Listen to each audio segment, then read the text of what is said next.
Um pouquinho desse fundamentalismo que a gente viu na televisão, se é um fundamentalismo mesmo, eu queria que o senhor discorresse um pouquinho a respeito. Na verdade, quando a gente fala de fundamentalismo, historicamente nós estamos falando de uma corrente teológica que se opôs aos liberais no final do século XIX, né? Com a revista Os Fundamentos.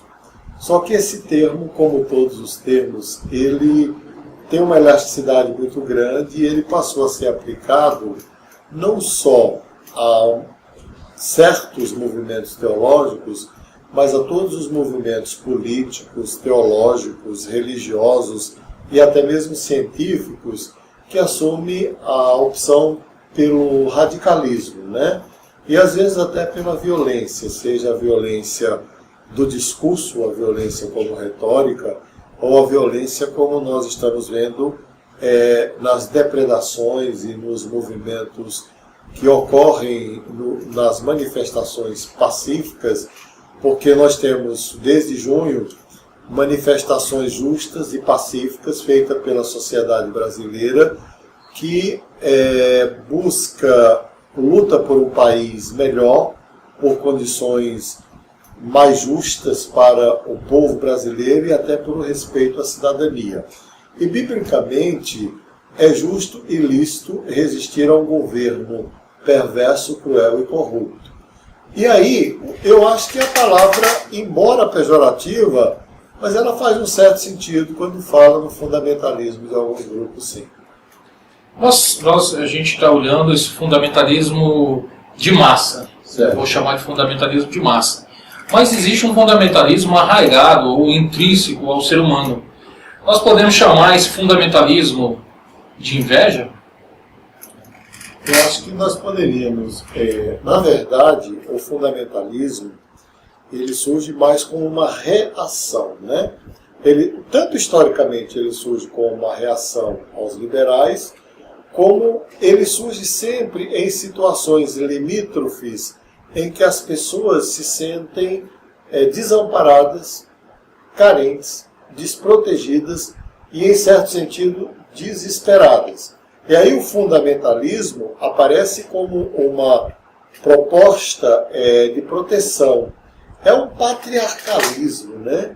Aquela coisa patriarcal de que agora o sujeito tem em quem confiar, ele pode se entregar a uma determinada ideia, a um determinado movimento, que ele vai ser protegido. Eu acho que é mais isso. Eu digo isso porque eu percebi que em algumas pessoas ela tem a necessidade de uma absolutização, ou seja, do seu eu, do seu ego. E muitas vezes isso pode levar, eu estou entendendo assim, estou fazendo uma leitura disso, dessa questão da questão moral da inveja, daquela questão de olhar o outro como um oponente, como tirando desse fundamentalismo de massa, né? Quando vem para o pessoal, quando ele traz para o seu eu, isso pode ser uma das questões morais da inveja, por exemplo. Eu acho que tem a inveja, tem o medo do novo, né? Mas também o fundamentalismo ele padece de um certo narcisismo, né? Porque o fundamentalista, seja teológico ou político ou científico, porque tem cientistas fundamentalistas também, né? Você encontra criacionistas fundamentalistas, mas você encontra também evolucionistas darwinianos, lamarckianos, fundamentalistas. E o fundamentalismo ele traz um certo narcisismo, porque a pessoa só enxerga a ele próprio, só vê aqueles que pensam igual a ele e enxerga o diferente como inimigo. Para um fundamentalista, seja ele cientista ou não, o outro é sempre o demônio, né? Percebo também que o fundamentalismo, de certa forma, é uma falta de conhecimento, né? Num outro bate-papo que a gente estava tendo, o senhor estava dizendo que é a resistência em relação a essa modernidade, essa mudança, e a questão da humanização.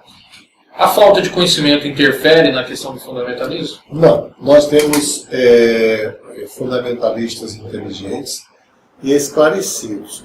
O que ocorre é que nós mergulhamos no mundo, né? É um mundo, segundo Bauman, um mundo líquido. As relações são descartáveis, os empregos são descartáveis, os casamentos são descartáveis, as afiliações religiosas são descartáveis, e você tem um movimento político intencional, né, econômico, tecnológico, posto pela globalização, que quer homogeneizar os comportamentos, desde os comportamentos sexuais aos comportamentos de produção até os comportamentos espirituais. Então, nesse contexto de uma violenta homogeneização de comportamentos imposto pela globalização, que com certeza produz o esvaziamento do humano e do divino, o fundamentalismo, me parece, é a única resistência que existe de forma concreta, às vezes até irracional. Mas ele se opõe à modernidade como uma forma de desumanização, de esvaziamento da humanidade. Agora, fora do fundamentalismo, nós encontramos poucas expressões de pessoas que se opõem a essa modernidade selvagem. Eu citaria o Dalai Lama, que se opõe. Eu citaria o Papa Francisco, mais recentemente, que se opõe. Não sei se ele vai continuar se opondo, porque a força do mercado é muito grande. Agora, num capitalismo sem coração, num capitalismo onde tem um Deus sem coração, que é o Deus do mercado, o fundamentalismo cresce por causa das suas posições. Eles têm posições muito definidas, muito claras, são muito articulados politicamente e impressionam, especialmente os que estão se sentindo mais desprotegidos, né? Então, eu acho que o fundamentalismo cumpre um papel importante. Agora, eu acredito que esse papel não deveria ser cumprido só por eles. Eu acho que outros cientistas e outras lideranças espirituais e religiosas devem se opor a tudo que nega a essência de Deus e da humanidade. A gente vê essa modernidade que o senhor estava citando, às vezes, como algo que vai trazer um mal, mas muitos dizem que a modernidade é inevitável. O mundo sem modernidade não seria o mundo no qual nós vivemos. Não é possível parar no tempo. Então, as relações elas vão surgindo e se fazendo diante dessa modernidade também. Eu concordo. Eu acho que não se pode negar e nem descartar a modernidade. Por exemplo, hoje nós estamos vivendo mais e com mais qualidade de vida graças ao desenvolvimento científico e tecnológico da medicina, da psicologia, da engenharia médica, das biomédicas, enfim, dos remédios inteligentes, das cirurgias inteligentes e dos equipamentos, né?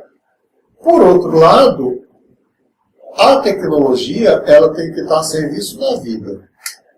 E aí, pela lógica do mercado, que o mercado é um Deus sem coração, né? Pela lógica do mercado, a vida que tem que estar a serviço da tecnologia. Isso nós não podemos aceitar. E, caminhando já para o fim da nossa conversa, desse bate-papo, o fundamentalismo, ele nada tem a ver com os extremismos, né?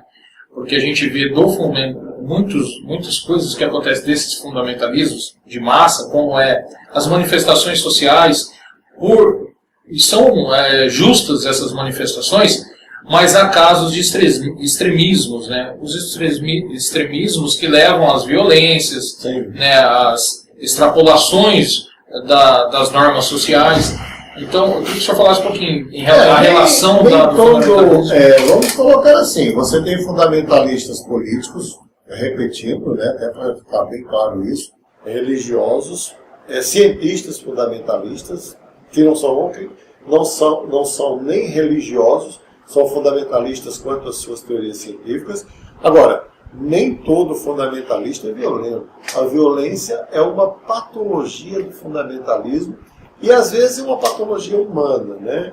Eu acho que as ações violentas, tanto da polícia, quanto dos governos, quanto de minorias dos movimentos sociais de reivindicação pela cidadania que ocorreram e estão acontecendo no Brasil atual, são um desserviço, né?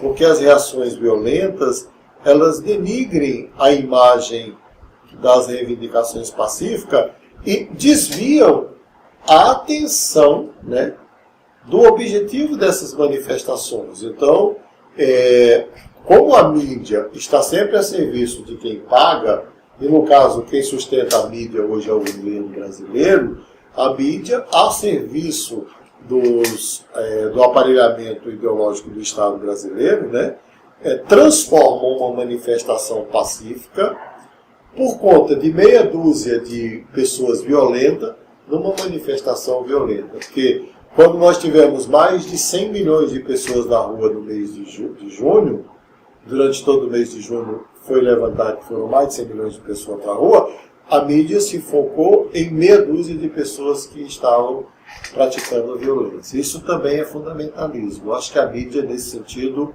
é fundamentalista.